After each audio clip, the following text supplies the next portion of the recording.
In today's world, financial security feels elusive. We're bombarded with messages about debt, inflation, and economic uncertainty. It's easy to feel powerless, like we're at the mercy of forces beyond our control.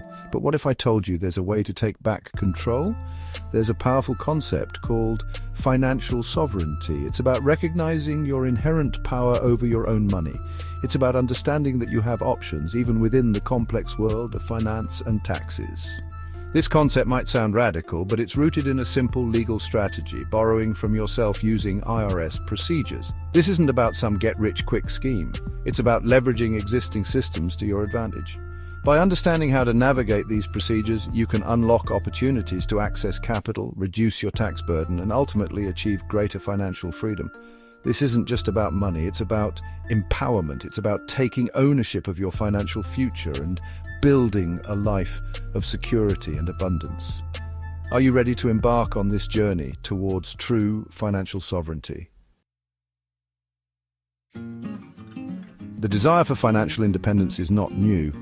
Throughout history, people have sought ways to break free from financial constraints and build a better future. From bartering systems to the development of modern banking, we've constantly sought ways to manage and grow our resources. In the early 20th century, the rise of personal finance gurus like Napoleon Hill and Wallace Wattles sparked a movement towards financial literacy. They emphasized the power of positive thinking, goal setting, and taking control of one's financial destiny. However, the traditional financial system often felt restrictive. This led to the exploration of alternative financial strategies, from credit unions to community lending circles. People began to question the status quo, seeking ways to bypass traditional gatekeepers and take control of their financial lives. The concept of borrowing from oneself, utilizing IRS procedures, emerged as a natural progression of this quest for financial sovereignty. It represented a way to leverage the existing system to achieve greater financial independence.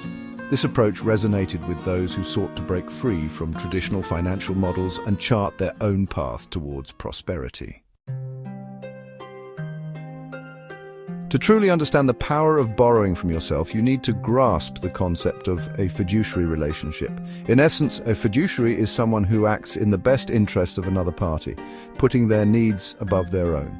This is a position of great responsibility and trust. Think of a financial advisor who manages a client's investments. They have a fiduciary duty to act in the client's best interests, even if it means sacrificing their own potential profits. This ensures the client's needs are prioritized. Now imagine applying this concept to yourself. You can legally establish yourself as the fiduciary of your own estate. This means you are both the trustee and the beneficiary, giving you the power to manage your assets in a way that benefits you directly. This might sound complicated, but it's a well-established legal principle.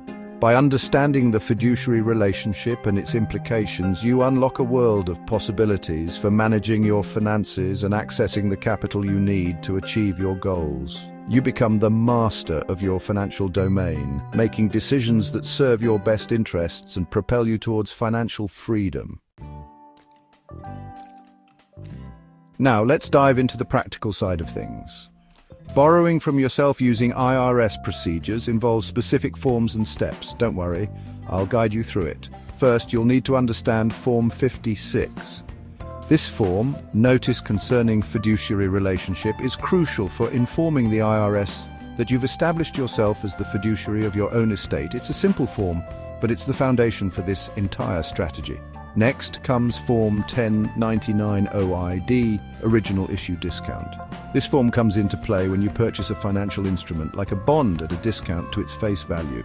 The difference between the purchase price and the face value is considered taxable interest income, even if you haven't received the full amount yet. Finally, we have Form 1041, U.S. Income Tax Return for Estates and Trusts. This form allows you to report the income generated from your self-directed loan and pay taxes on it accordingly. By carefully navigating these forms and understanding their specific requirements, you can unlock access to funds that were previously tied up. Remember, this is just a simplified overview. It's essential to consult with a qualified tax professional or financial advisor to ensure you're following all procedures correctly and maximizing the benefits of this strategy. Section 5. Staying on the right side of the law, ethical and legal considerations. While borrowing from yourself using IRS procedures is a legal strategy, it's crucial to understand the ethical and legal considerations involved. This isn't about finding loopholes or evading taxes, it's about utilizing existing provisions within the tax code to your advantage. First and foremost, transparency is key. You must be completely transparent with the IRS about your actions. Accurately report all income, deductions and transactions related to your self-directed loan. Any attempt to conceal information or mislead the IRS could have serious consequences. Secondly, ensure your actions align with the spirit of the law. The IRS designed these provisions to facilitate legitimate financial transactions, not to provide a means of tax evasion. If your primary motivation is to avoid paying your fair share of taxes, you're entering dangerous territory. Finally, remember that ignorance is not a defense. If you're unsure about any aspect of this strategy, seek professional guidance. A qualified tax professional or financial advisor can help you navigate the complexities of the tax code and ensure you're operating within the bounds of the law. By adhering to these principles, you can confidently implement this strategy while mitigating potential risks. Section 6, Real People, Real Results, Inspiring Success Stories. You might be wondering, does this actually work? The answer is a resounding yes. Countless individuals have successfully implemented this strategy to achieve their financial goals. Take, for instance, Sarah, a single mother who used this method to start her own business. She had always dreamed of opening a bakery, but lacked the funds for a traditional loan. By borrowing from herself, she accessed the capital she needed without incurring high interest rates. Today, her bakery is thriving, and she's living proof that this strategy can empower individuals to pursue their dreams. Then there's John, a retiree who utilized this strategy to supplement his income. Facing a fixed income and rising healthcare costs, he felt financially squeezed. By strategically borrowing from his retirement account, he created a stream of tax-advantaged income that allowed him to live comfortably and maintain his financial independence. These are just two examples of the many success stories out there. These individuals demonstrate that with careful planning, a solid understanding of the process, and a commitment to ethical practices, borrowing from yourself can be a powerful tool for achieving financial freedom. Section 7. The Future of Financial Sovereignty. A glimpse into tomorrow. As technology advances and our relationship with money evolves, the concept of financial sovereignty is poised to take on even greater significance.